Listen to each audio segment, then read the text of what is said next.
Welcome, boy of questions! Yes, welcome indeed to this. To a Max Fleischer color classic, the Cobweb Hotel. We are in the late 30s of the Fleischer era animation history. 2 years after the Ace Code, which I will talk more about later, and it's kind of important for our journey.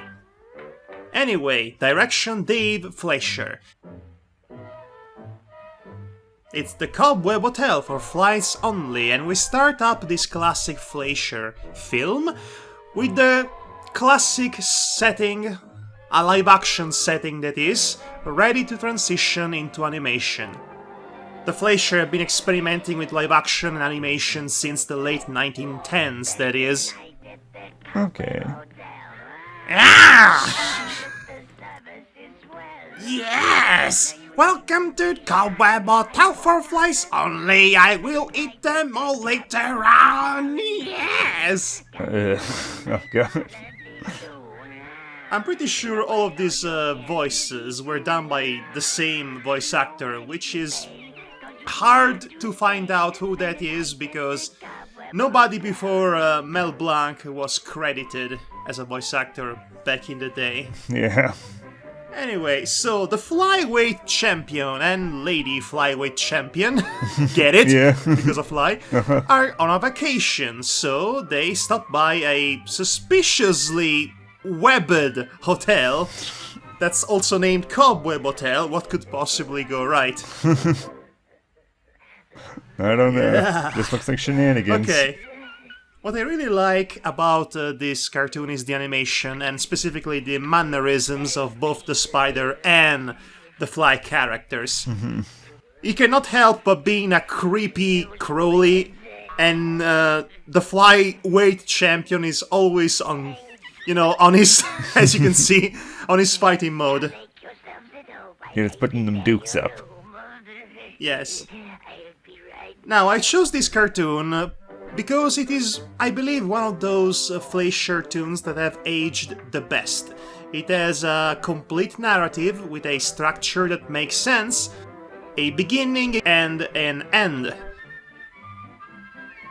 Which is something I cannot say for most Fleischer cartoons, at least in the early 30s. Yeah. Because most of these cartoons were very simplistic in how they were produced. Well, I would not say that.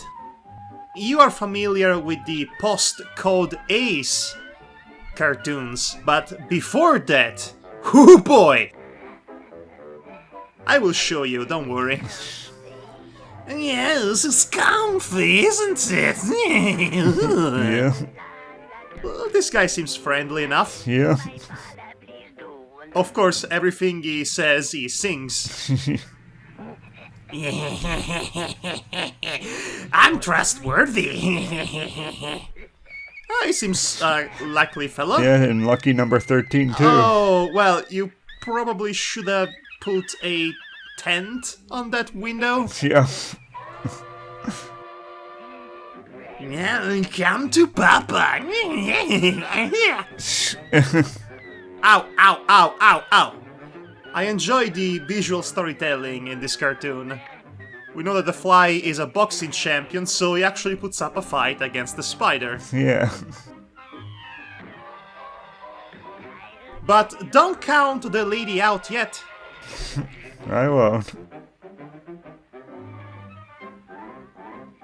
It's definitely got that sort of, more bouncy sort of style that a lot of the cartoons of this old age used to have. And you're right, it's definitely the visual storytelling. There's a lot in the movement and such of all the characters. How the spider is super creepy. How the Flyweight Champion is a boxer type and just all about strong. Also, a really arrogant douchebag. Have you seen how he used the spider's nose as a pen? So there is some sort of masculinity one-upmanship at play here with the fight against the spider. Yeah. Which assumes a different interpretation once the third act rolls around and something interesting happens. I guess I'll find out when the third act turns around. Incidentally, I think the Fleischers animated the best fighting scenes of the decade. Oh, yeah? I'll hint you back to that classic Popeye specials, including Popeye the Sailor meets Sinbad the Sailor. It has the single greatest animated action scene of the decade. Oof.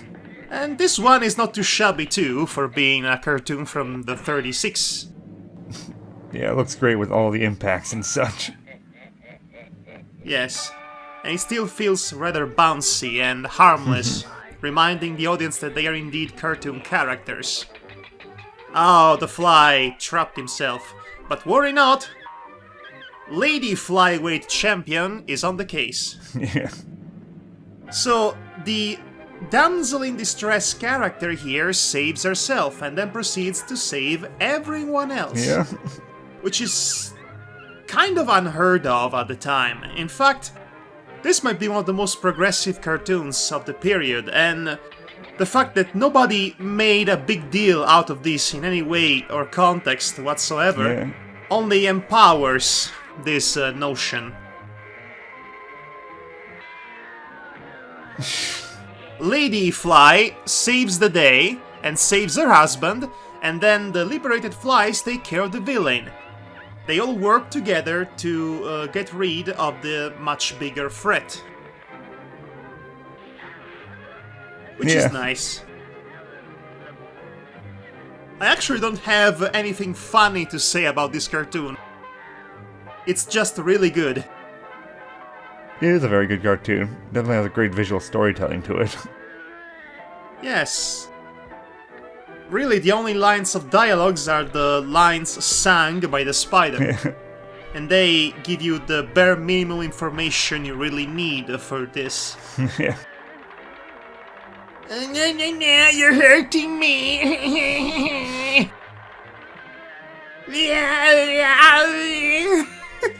I love the spider's voice. Yeah, it's a great It voice. is both creepy and obnoxious. Alley, hop! You're done, spider! Flies win! Now you're cutting our web. Take that, nature! Well, the Cobweb Hotel has officially closed up business. Yes, I would have preferred if the spider was the only one talking or singing Yeah, their at this voices point. are a little bit too high-pitched. Yes, but they only have that one line, so it's okay. Now, I mentioned before the Hays Code, right? Yeah. The complete name is the Motion Picture Code for Moral Guidelines. Something along those lines. Also known as the Hays Code after the guy who came up with it. Essentially, after the year of 1934, all motion pictures produced in the American nation had to adhere to some sort of moral guideline. Some things along the lines of the bad guy receives its just punishment for being a bad guy, and all of those little neat storytelling tropes and narrative structures that we are still using to this very day. They pretty much originated from the Hays Code, or I should say the reinforcement of the Hays Code in 1934 that gave Hollywood and every motion pictures made at the time and in future years a precise idea of what they could do as opposed to what they wanted to do, which allowed the art of filmmaking to evolve around the limitations imposed by what was essentially a censorship. Okay. Yeah, that's interesting. And that applies to short films as well. What you saw right now, the Cobweb Hotel from 1936, is something completely different from what the Fleischer used to do back in the day, before 1934. Their cartoons were much more unbridled and wild and anarchist, deprived of sense, or meaning in some cases, or structure, and with a lot of satanic and occult imagery, in fact. The Fleischer are quite infamous for that too.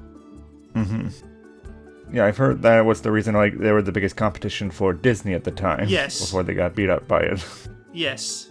They were the main inspiration of everyone working in the business back in the day. The 1930s cartoon aesthetic was the Fleischer aesthetic that everybody was imitating. They are a big deal in that sense. Yeah.